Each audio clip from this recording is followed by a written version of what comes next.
Okay, welcome back. I'm interviewing Steve Sampson of the Lionel Sampson Sadlier Group.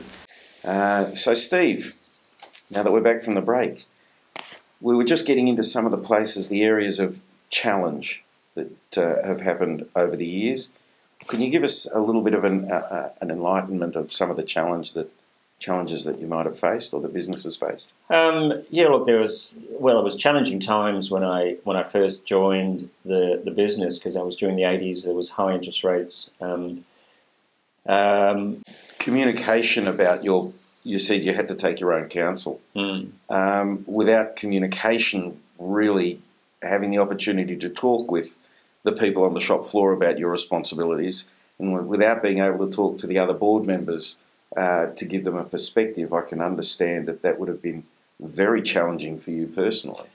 Look, I found it really quite stressful over my time there, and I was trying to actually make because it was my father's business, and I was there really to ensure that the work that he had done. So I was trying to find a place that I could best add value to the organisation, and I suppose for a period there I was lost, with regards to how to best manifest that advantage. And I think it really came through is that when I was invited to come along to a function, which was the Family Business Australia functions, that I got to realise and observe other family businesses, and then make sense of my own situation, and then start to see the dynamics that were playing there, where I could actually. And so I learned so much from my involvement with Family Business Australia. Well, you even got to be national chairman of Family Business Australia. Well, yeah, because what is interesting, really, if I look back at my introduction, it was a close friend. I was going through because I was doing the quality assurance back at Sadlier's at that stage, and I was working with a close friend, and he invited me to a breakfast, and the breakfast was really a discussion about the death of a family business. It was Harvey Beef, E.G. Green, and Alan Green was talking about how his business, his family business, came to finally be wound up. And I was sitting there during the course of this breakfast and realised that there was nowhere else in town where there was this openness and frankness of people just speaking about really what's happening in their own businesses. It was always, people are very protective about their businesses. So I thought that this forum is something that I needed to get involved with.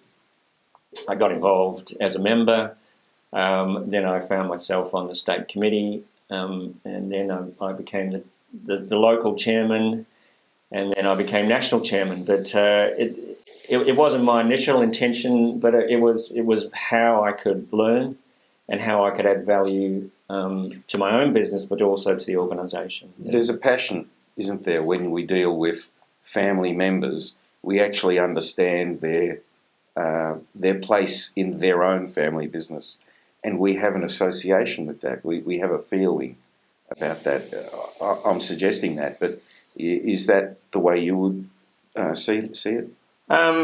Yeah, like I was, because at that stage I was looking at what is good governance, family governance, business governance, how to bring that back into our family. So what I could learn, my relationships that I gained through Family Business Australia, try and bring that back to my family to see how I could make us more professional and try and overcome some of the issues that we were confronting with. But yeah. These issues that you're being confronted with, are these the other challenges that you had, not just being on the shop floor and perceived? There's obviously business challenges. Oh, there was business challenges because, it was during the 80s, it was an incredibly tight situation. But we had a fantastic, I think what was really amazing in our organisation is that we had a very strong family business culture. So the people that have been in the business themselves, not family members, but been in the business and been there for 20, 30, 40 years. And they really had a sense of loyalty that really got us through those hard times. And so these people were so engaged with the family business, they just wanted to give everything to make sure that, it survived. with the family, it was an interesting time because although we're 180 years, the ownership of the business has been fairly tightly held, and so I'm really dealing with a cousin consortium, which is quite unique at 180 years. We should be beyond that stage, but with how the ownership unfolded, we're still dealing with the cousin consortium stage, which is the most challenging of all stages when it comes to an evolution of a family business. And I spoke at the last family business conference about my understanding about how that is a challenge, and I think it's because when you got the founder family, you can talk about the business over the kitchen table, and you got the same set of values and the same understanding about what the founder was wanting and what the next generation can hear, and you got one story.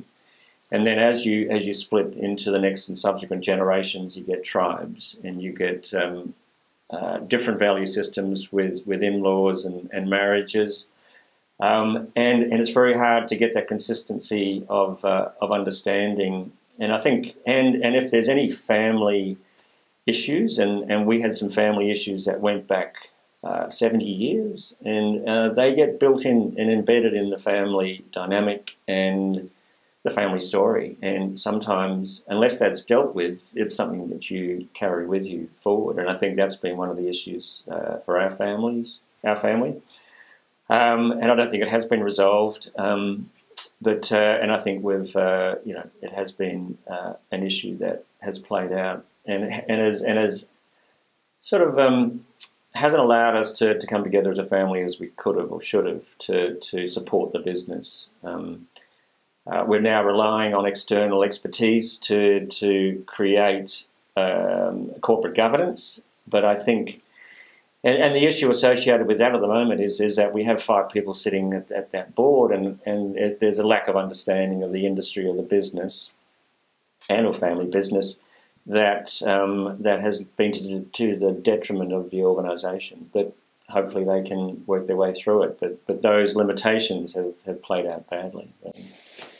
Governance is obviously a very difficult issue and a big challenge. So there's been quite a bit of change, is what I'm hearing.